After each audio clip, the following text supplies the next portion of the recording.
en la frontera confinados. Nunca mejor ocasión para hablar con uno de los fundadores de Economistas Sin Fronteras, Juan Gimeno, catedrático de Economía y también rector de la Universidad Nacional de Educación a Distancia. Juan, el Gobierno acaba de una manera inédita de aprobar 200.000 millones de euros para intentar enfrentar la crisis. ¿Qué significa ese compromiso de gasto? Bueno, yo creo que el mensaje que se quiere mandar es que hay voluntad de actuar, aunque la cifra es más de marketing que real, yo creo, porque de esos 200.000, 117 son públicos y el resto privados, no sé cómo se piensan movilizar, y de esos 117 públicos, pues la mayoría es para avales, o sea, no es dinero que se integra directamente en el sistema, sino que son avales que se conceden. Por lo tanto, es una cifra mucho más baja de la que se dice, si bien es cierto que en esta primera fase los objetivos tienen que ser más de contener la sangría y en una segunda fase, cuando pase el estado de emergencia, es cuando habrá que exigir un auténtico esfuerzo inversor por parte del Estado. ¿Qué está con lo que ocurrió en 2008, ¿no? Donde la decisión fue el rescate bancario, privatizaciones, congelación, incluso bajada del sueldo de los funcionarios? Parece que hay diferencias entre un momento y otro.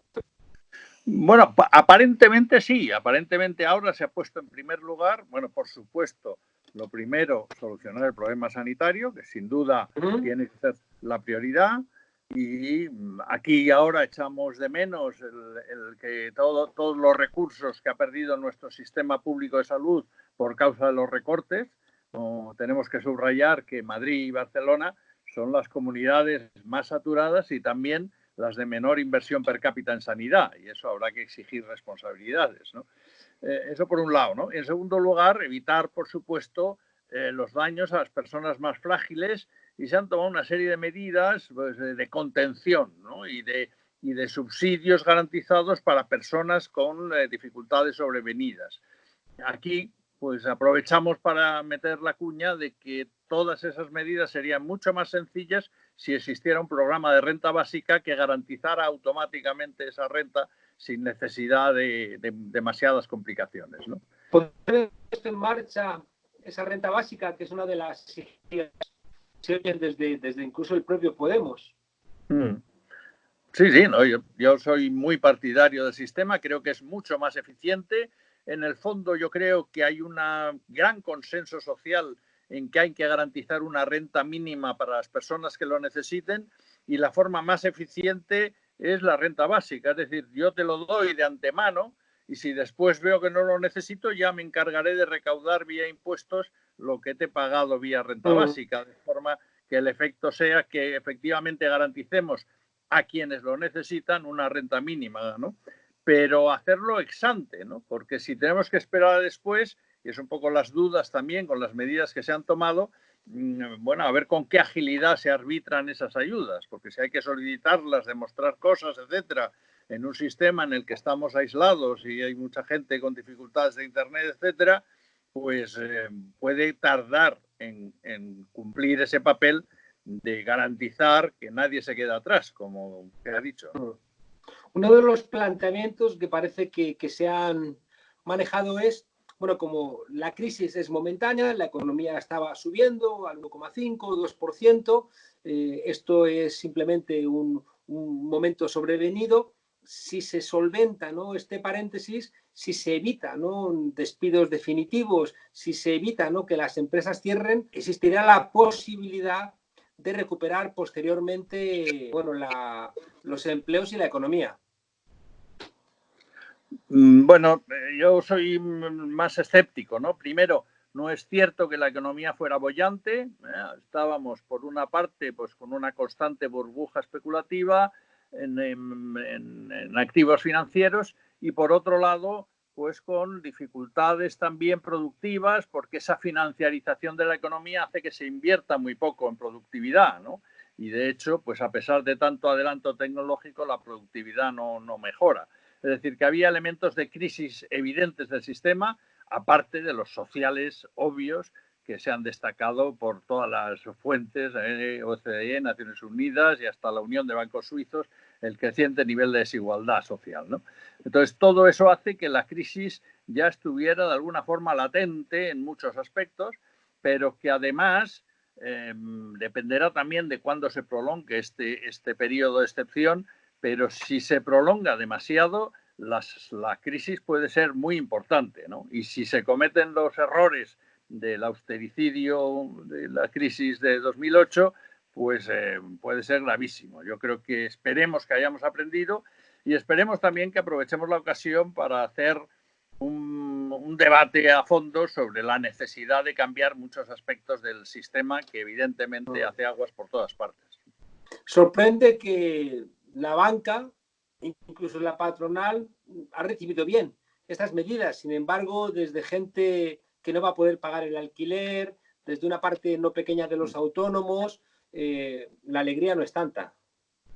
Bueno, porque efectivamente quizá no se ha sido todavía demasiado valiente en esos aspectos. Yo creo que habría que garantizar, pues como se ha hecho en Italia, por ejemplo, el prohibir los despidos durante este periodo. Habría que prohibir desahucios durante este periodo, al menos excepcionalmente, garantizar que en estos momentos, si alguien no puede pagar el alquiler o similar, y especialmente pues pequeños negocios, debería ser claro que pueda tomarse un periodo de carencia sin que ello le suponga un desahucio, ¿no? Yo creo que ahí efectivamente pues quizá no se ha sido suficientemente valiente, ¿no?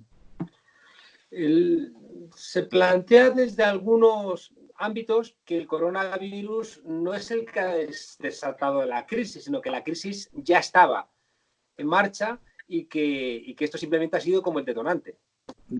Bueno, yo creo que lo he dicho antes, ¿no? Que había muchos elementos que planteaban dificultades para el modelo, que estaba fallando y efectivamente, pues como estábamos en un equilibrio poco estable, un pequeño empujón es suficiente para dejarnos muy mal parados, ¿no?